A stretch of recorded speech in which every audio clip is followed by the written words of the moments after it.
खरगे साहब और नेता प्रतिपक्ष राहुल गांधी जी के साथ प्रदेश के तमाम नेताओं की हमारी चर्चा हुई छत्तीसगढ़ को लेके।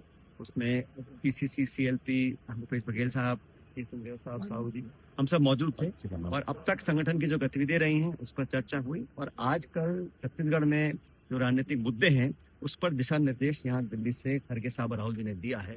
और छत्तीसगढ़ में जो 2 साल से सरकार है तमाम मोर्चों पर फेल है। फसल खरीद हो, लॉ एंड ऑर्डर हो, और विशेष रूप से जो माइनिंग को बैकडोर एंट्री दी जा रही है और उससे आदिवासी क्षेत्र के लोग, किसान बहुत परेशान हैं, उसमें कांग्रेस पार्टी लोगों के साथ खड़ी रहेगी। ये हमने पहले भी कहा था और आज दोबारा इस बात को हम दोहरा रहे हैं। और आने वाले समय में जो नरेगा को लेकर सरकार ने जो नियम बनाए हैं, एक तरह से उस कानून का गला घोटा है। जो अधिकार था अब उसको उन्होंने सीमित कर दिया है, बजट को भी सीमित कर दिया और निर्णय लेने की शक्ति। पहले गांव देहात में तय होता था कहाँ कुआं बनेगा, कहाँ सड़क बनेगी, अब पूरा सेंट्रलाइज किया है। तो ये जो मानसिकता है ये किसान, गरीब, निर्धन, असहाय, निर्बल जो लोग हैं उनके ऊपर एक कुटाघात सरकार ने किया है। इसका विरोध पूरे देश में हो रहा है। और कांग्रेस पार्टी जो भूमिहीन किसान है, जो डेली वेजर है, लेबर है, जिनके पास एक सुरक्षा कवच हमारी सरकार में मिला था, वंचित करने की योजना सरकार ने बनाई है। और जिस तरीके से बनाई है, कोई चर्चा, विचार विमर्श, संशोधन का नाम दे रहे हैं, लेकिन नरेगा को खत्म किया जा रहा है। उस पर पूरे छत्तीसगढ़ समेत देश में कांग्रेस पार्टी ने मूवमेंट लेकर आगे आई है। हम इसका विरोध करेंगे। और राहुल जी के नेतृत्व में जब लैंड एक्विजिशन एक्ट को उन्होंने छेड़छाड़ी करी थी, 3 काले कानून बनाए थे, दोनों मुद्दों पर इनको सदन के अंदर, सदन के बाहर बैकफुट बनाना पड़ा और इसी मोदी सरकार ने अपने हाथ खींचे थे।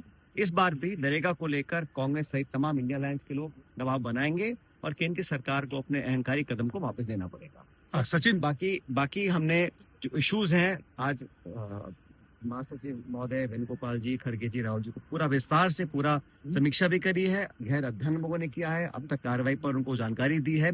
और आने वाले कुछ हफ्ते महीनों में सदन के अंदर हम लोग क्या मुद्दों को लेकर सरकार को काउंटर करेंगे, दबाव बनाएंगे। और कार्यकर्ताओं को लेकर जो हम लोगों ने बीएलए से लेकर संगठन को मजबूत करने का जो एक निर्णय लिया है उस पर पूरा अमल हम लोग कर चुके हैं।